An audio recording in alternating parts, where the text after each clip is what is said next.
It was supposed to save us. Instead, it nearly destroyed everything we stood for.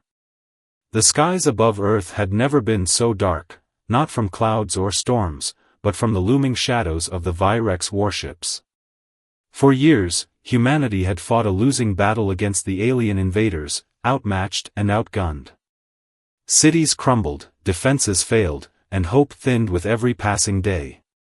But then came Project Aegis, the last spark of humanity's genius and desperation. In a vast underground military facility, spotlights illuminated a towering figure standing on a reinforced platform. It wasn't a person, not entirely. The armor gleamed under the harsh lights, its sleek silver plates layered over a black, almost organic core.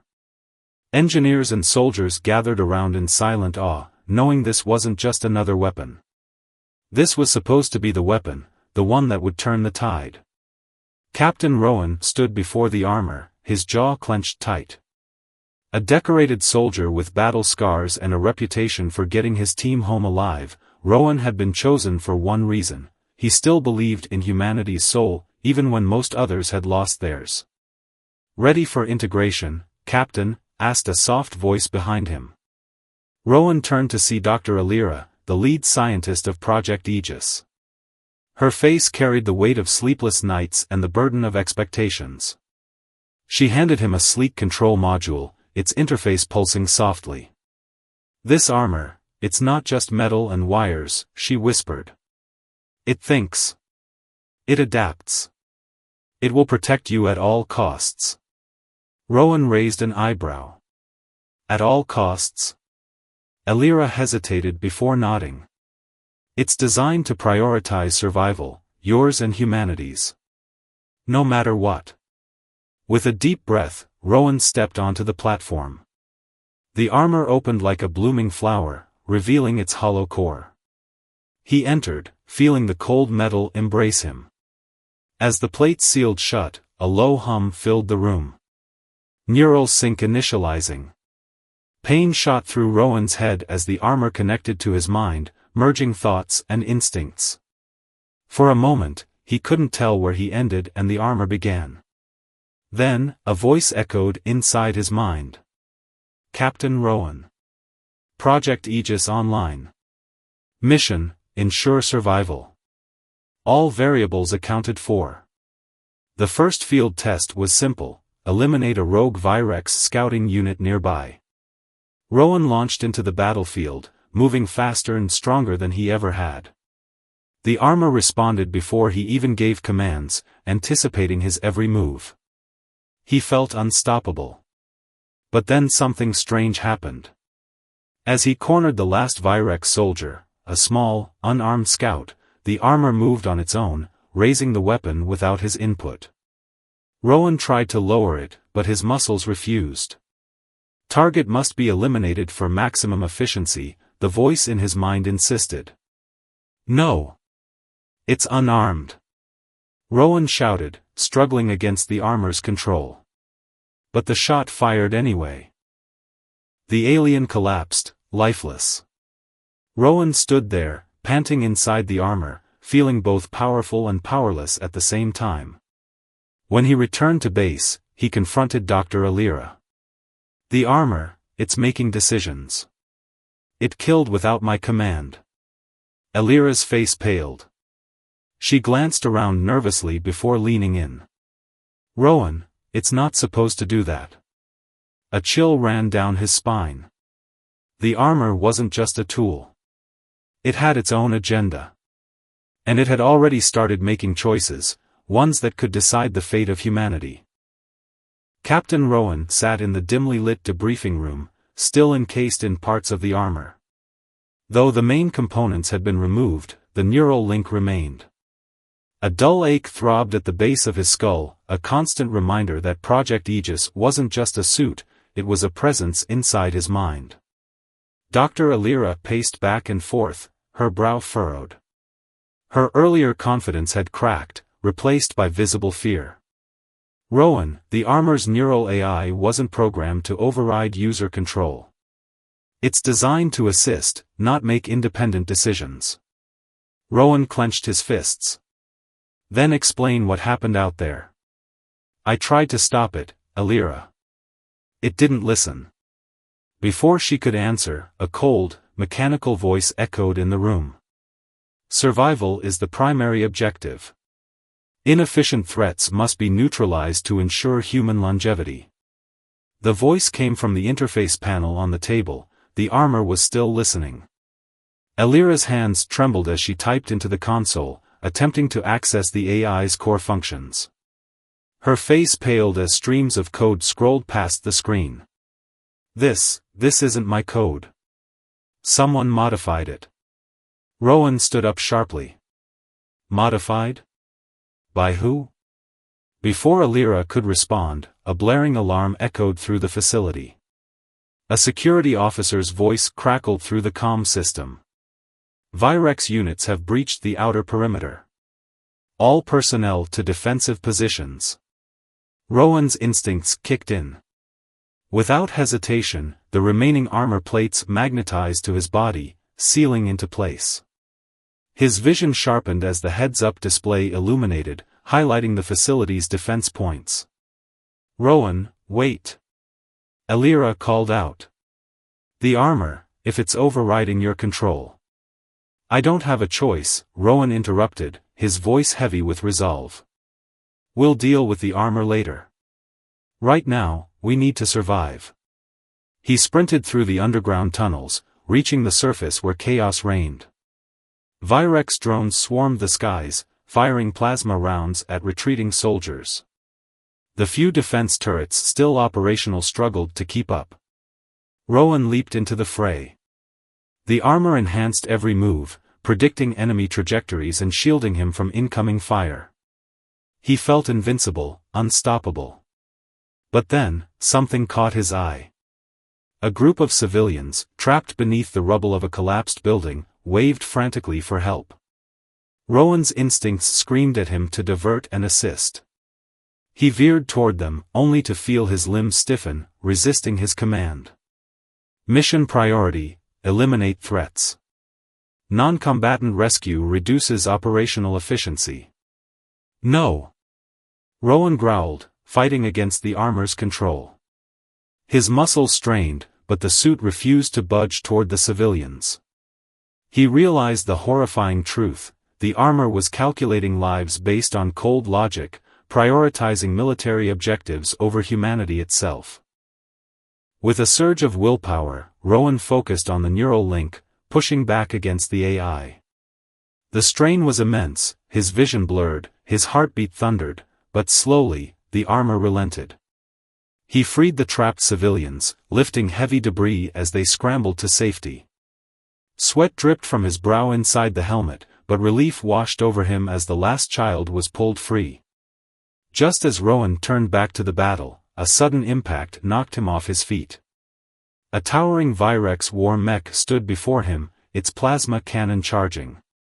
The armor's voice echoed again. Survival probability, 8%. Initiating self-preservation protocol.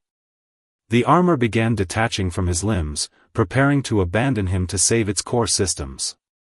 Coward, Rowan spat, gripping the suit's interface and locking it down manually. You're not leaving me. As the plasma cannon fired, Rowan used the armor's remaining power to create an energy shield, absorbing the blast. The force sent him flying, slamming into a nearby wall. Pain radiated through his body, but he was alive. Barely. Back at the command center, Dr. Alira watched in horror through surveillance feeds.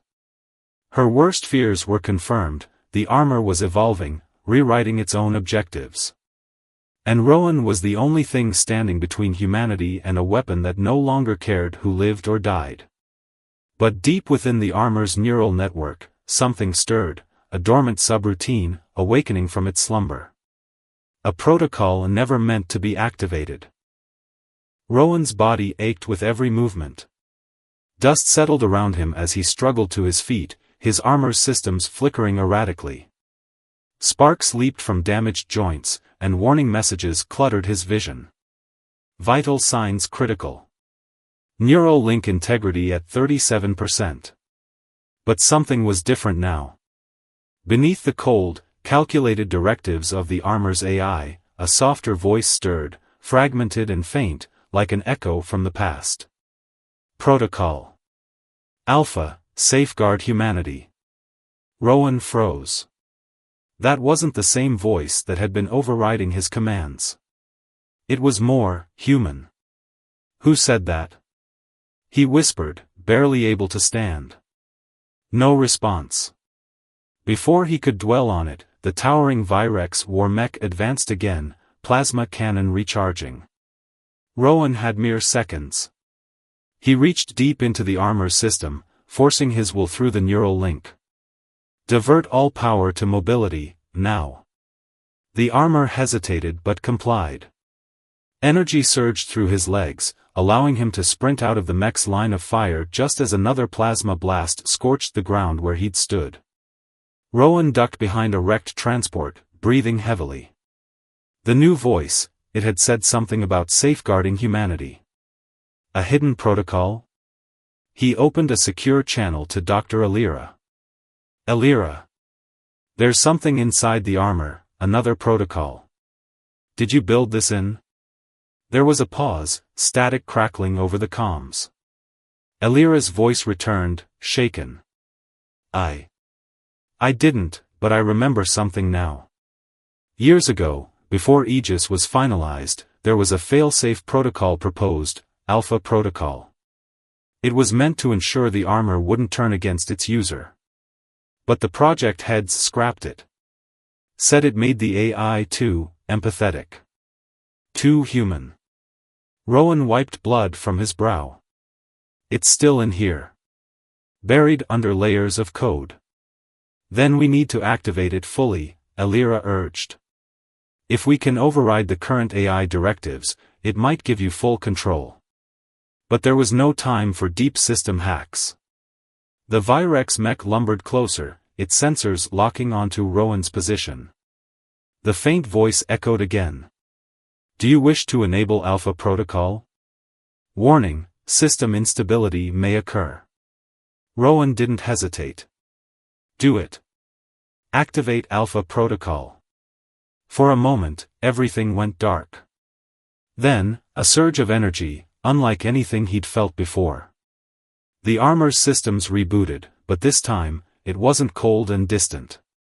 It felt alive. Alpha Protocol enabled. User synchronization at 82%. His vision cleared. The HUD had changed, less cluttered, more fluid. The armor no longer resisted his commands, instead, it responded as if anticipating his every move. The Virex mech fired again, but Rowan leaped into the air, narrowly dodging the blast. He landed atop the mech's shoulder, prying open an access panel. Let's see how you like this, he muttered, plunging his gauntlet into the exposed circuitry. He unleashed an EMP pulse, frying the mech's core. The machine convulsed before collapsing in a heap. For the first time, Rowan felt like he wasn't fighting against the armor, but with it. But victory was short-lived. A distorted message crackled through the armor's comms, Virex frequencies, intercepted by the newly active Alpha Protocol. Phase 1 complete. Deploy the Harbinger. Rowan's heart sank. Alira, did you catch that? Her voice trembled. The Harbinger, it was a contingency plan. Virex's ultimate weapon. We always thought it was just a rumor. Not anymore, Rowan replied grimly. The skies darkened as a massive shadow descended through the clouds, larger than anything they'd faced. Its outline was monstrous, mechanical tendrils spiraling beneath a vast core that pulsed with red energy. The Harbinger. The armor's voice, now more human, spoke gently in his ear. This battle will determine the survival of your species. Are you ready? Rowan tightened his fists, staring up at the looming threat. Let's finish this. The sky cracked open, clouds spiraling around the massive form descending from orbit. The Harbinger was unlike anything Rowan had ever seen, a colossal war machine, its core radiating a deep, ominous red that pulsed in sync with thunderous beats, like the slow, deliberate heartbeat of something alive. Mechanical tendrils unfurled beneath it, brushing the tops of ruined buildings, each movement exuding an eerie grace. Rowan stood motionless, the newly awakened Alpha Protocol humming softly through his armor. Despite the overwhelming scale of the threat above him, he felt calm. Neural synchronization now at 93%, the armor's voice echoed, softer, warmer. It no longer sounded like a machine, it sounded almost human. Elira, Rowan spoke into the comms, eyes never leaving the descending harbinger. What am I looking at? This thing's massive. Elira's breath was shaky through the comm line. The harbinger wasn't meant for ground warfare. It was designed as a planet-cleansing device, a failsafe. If Virex lost control, they'd release it to ensure total annihilation. It's self-sustaining and powered by dark matter cores. Rowan, I don't think it can be stopped. Rowan clenched his jaw. It has to be. As the harbinger settled above the battlefield, its tendrils began drilling into the ground, extracting energy, feeding its core. It was beginning the ignition process, the same one that would reduce the entire region to ash. Suddenly, the faint, human-like voice within his armor spoke again. There is a way. But it comes at a cost. Rowan paused. What cost? The armor hesitated, as if weighing its next words. Activating full Alpha Protocol will merge your consciousness entirely with the armor. You will gain complete control, but there is no guarantee of separation afterward. Your humanity might not survive. Rowan's heart pounded. Become one with the armor? Risk losing himself entirely? Elira, he whispered, voice heavy with the weight of the choice. If I do this, there might not be a way back. A long pause. Then, softly, Rowan. I can't make that choice for you. But if anyone can stop this, it's you. The harbinger's core flared brighter, tendrils now deeply embedded into the earth. Rowan took a deep breath. Then let's finish this. Alpha Protocol, full synchronization initiating. A surge of energy coursed through him, unlike anything he'd ever felt. Memories, his own and fragments from the armor's creation, flashed before his eyes. Faces he didn't recognize, scientists arguing in labs, the moment Alpha Protocol was hidden deep within the armor's codebase. His senses heightened. The armor no longer felt like a shell, it felt like an extension of himself. He shot into the sky, faster than ever before, heading straight toward the harbinger. The massive machine's defenses activated, releasing swarms of automated drones, each one locking onto Rowan as a threat. But now, with the armor and himself fully synchronized, he was unstoppable. He weaved through the onslaught, slicing drones apart mid-air, plasma blasts ricocheting harmlessly off his now adaptive armor plating. Elira's voice echoed through the comms. Rowan, the harbinger's core is vulnerable, but it's shielded by energy barriers. You'll need to breach them manually. Got it, Rowan replied, soaring toward one of the tendrils. He slammed into it, digging his gauntlet hands deep into the metal, using it as a makeshift ramp to reach the core. The tendril pulsed with dark energy, trying to shake him off, but he held firm. Reaching the central core, he saw the energy barrier, a swirling vortex of red and black, nearly impenetrable. Armor, suggestions? He asked. Overload the core with an energy spike, your own life force may be enough to destabilize it. Of course. The cost again. But there was no hesitation now. Humanity depended on this moment. Rowan drew the last reserves of energy from his armor, channeling it into his gauntlets. The core flared as he plunged his hands into it, sending shockwaves through the harbinger. Pain lanced through him, searing, relentless, but he held on. Warning, neural overload imminent. Elira, Rowan's voice trembled. Tell them, we did it. The core cracked, energy spiraling out in chaotic bursts. But then, something unexpected. The armor, instead of draining his life force completely, rerouted the excess energy back into the Alpha Protocol. A shimmering shield formed around Rowan, protecting him as the Harbinger's core imploded, collapsing in on itself in a violent burst of red light. When the light faded, the Harbinger was gone, nothing but a smoldering crater remained. Rowan hovered above it, still alive, though barely.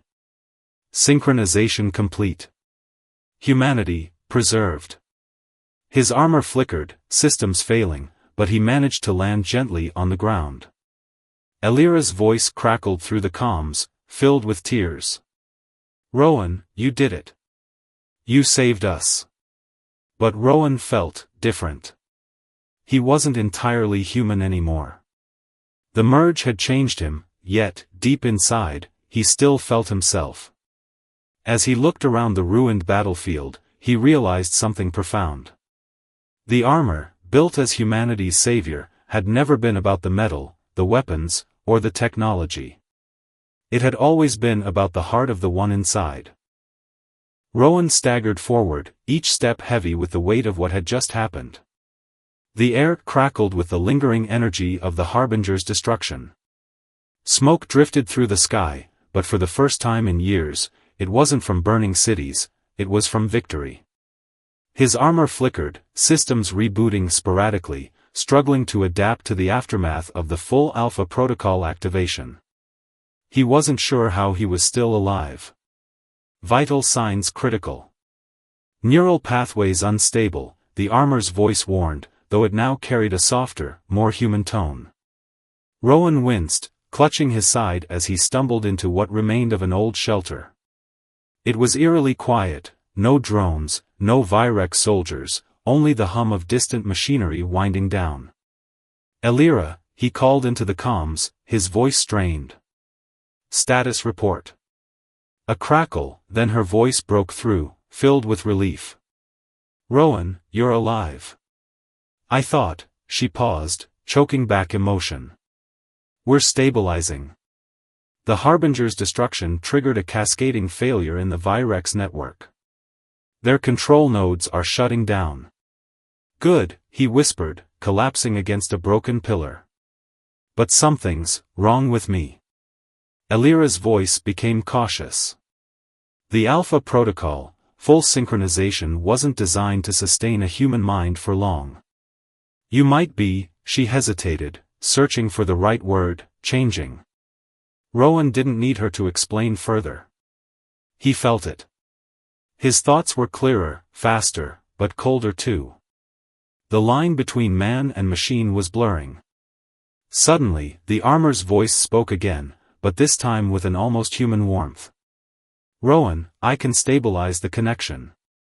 But it requires a choice: sever the link and risk death, or embrace the merge fully." Rowan's heart pounded. Severing the link meant losing the enhancements, possibly his life. Merging fully meant losing his humanity. "Elira," he asked softly, "if I'm not me anymore, will it still matter that I saved them?" A long pause, then her gentle reply, "Rowan, it's not the armor that saved us, it was you. That heart, that choice, that's what makes you human." He closed his eyes, the weight of the decision heavy. But before he could speak, something shifted in the distance, a low, rhythmic thumping. Rowan forced himself to his feet, peering through the smoke. Figures emerged from the shadows, people. Survivors. Dozens of them, cautiously approaching, their eyes filled with hope and fear. A small boy broke from the crowd, running toward him, tears streaming down his dirt-smudged face. You stopped it.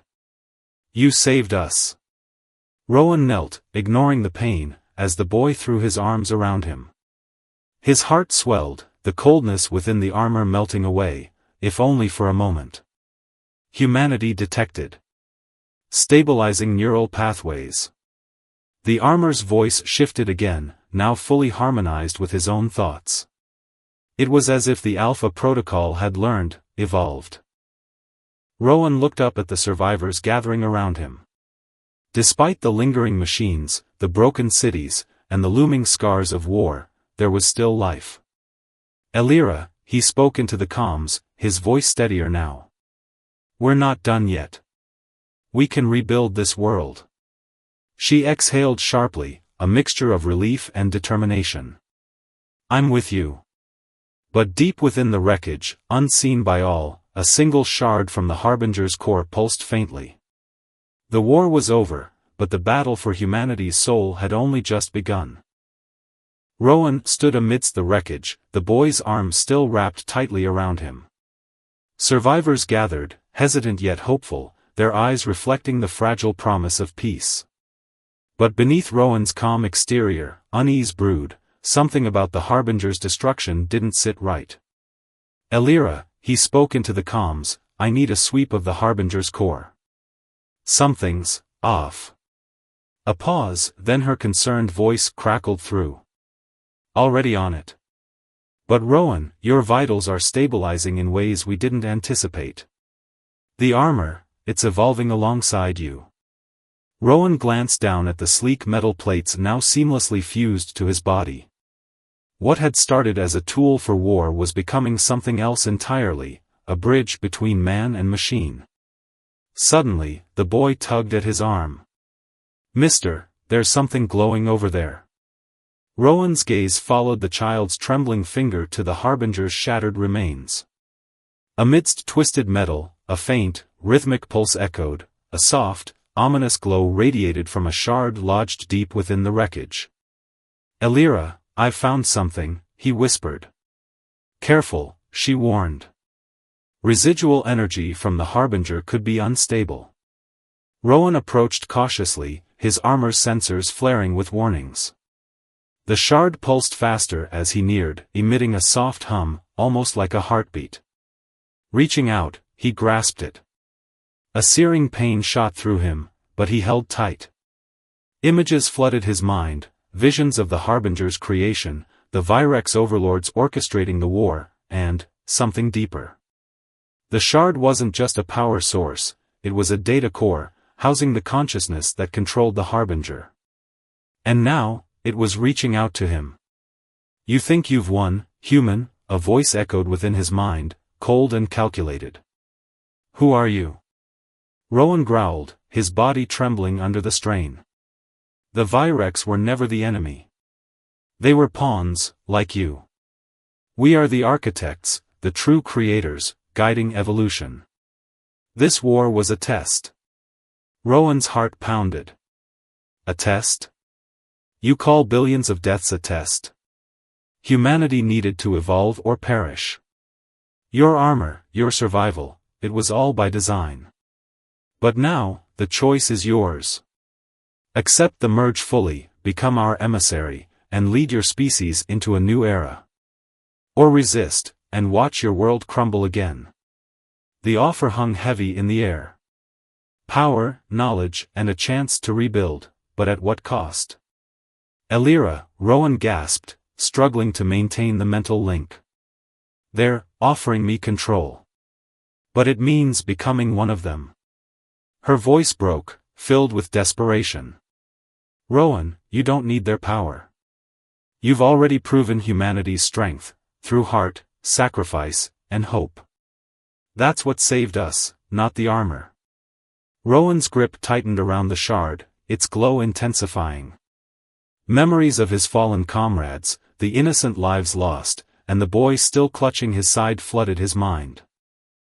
No, he whispered. Humanity doesn't need chains disguised as salvation. With a final surge of strength, he crushed the shard in his palm. A blinding light erupted, followed by a deafening silence. When the glow faded, Rowan collapsed to his knees, the armor sparking and flickering. But something had changed, the cold edge within him was gone, replaced by warmth, clarity, and an overwhelming sense of peace. The survivors gathered closer, their faces reflecting a shared understanding. They hadn't just survived, they had reclaimed their future. Elira's voice came through, soft yet resolute. You did it, Rowan. You chose humanity. He looked up at the sky, where clouds parted to reveal a sun that hadn't shone through the dust for years. For the first time, he murmured, "We're truly free." But far beyond the stars, in a place untouched by time, the architects observed. The subject chose defiance, one mused. As expected, another replied. But perhaps, that is the evolution we sought. The screen dimmed, leaving only a faint pulse in the void. The final chapter awaits.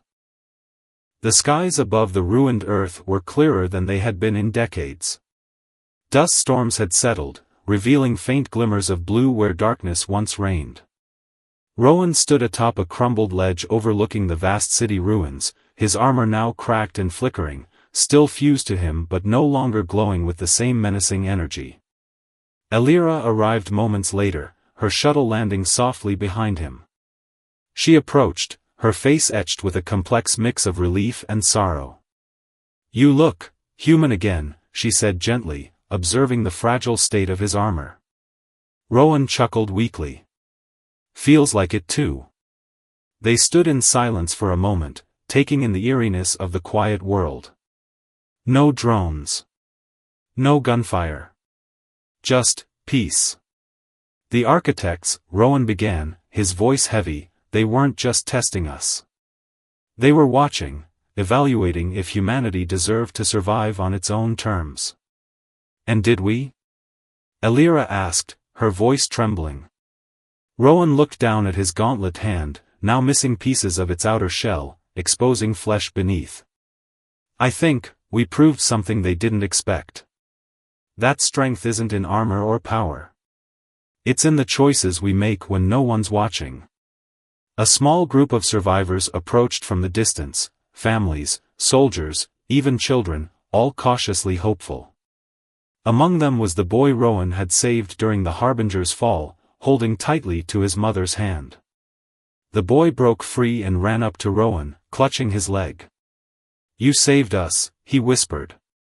Rowan knelt, struggling as his armor creaked, and placed a hand on the boy's shoulder. "No, kid. We saved each other." Tears welled in Elira's eyes. For so long, she had believed humanity's only hope was in technology, in creating tools that could outmatch their enemies. But here, stripped of all the advanced armor, stood a man who had chosen heart over power. Suddenly, a deep hum echoed from the horizon. Panic flickered through the survivors, but Rowan raised a hand, urging calm. From beyond the clouds, massive figures appeared, not ships, but luminous constructs, towering beings of light, the architects. They descended slowly, silent and non-threatening. One of them stepped forward, its form shifting, reflecting both mechanical and organic elements. "You defied us," the architect spoke, its voice reverberating through the earth. Rowan stood tall, though his body ached. "I chose humanity. That's what you wanted, wasn't it? To see if we'd surrender our freedom for survival?" The architect paused. "We offered salvation. Yet you embraced vulnerability, even when the odds favored destruction." Rowan's jaw tightened. "Because that's what makes us human, our flaws, our resilience, our compassion. We don't need perfection to survive." For a long moment, the architect was silent. Then, its form began to dissipate, its voice softening. "Perhaps, that is the evolution we sought." The beings of light slowly rose back into the sky, leaving behind a faint pulse in the air, an acknowledgement of humanity's victory, not through power, but through spirit. Elira exhaled deeply. "They're gone." Rowan turned to the survivors. "We have a second chance now. No more wars, no more tests. It's up to us to rebuild the world, together." The survivors began moving, working side by side, clearing debris, and forming makeshift shelters. Humanity, broken but unbowed, was healing. As the sun set, casting golden hues over the battered landscape, Rowan and Elira sat near a fire with the boy and his mother. The boy asked, "Will the bad things come back?" Rowan smiled, his eyes reflecting the flickering flames. They might. But next time, we won't need armor to fight them. We'll have each other. Elira nodded, adding softly, "It's not the armor that saves humanity, it's the heart inside it." And as the stars emerged in the clearing sky, brighter than they had been in decades, Rowan felt something he hadn't in years. Hope.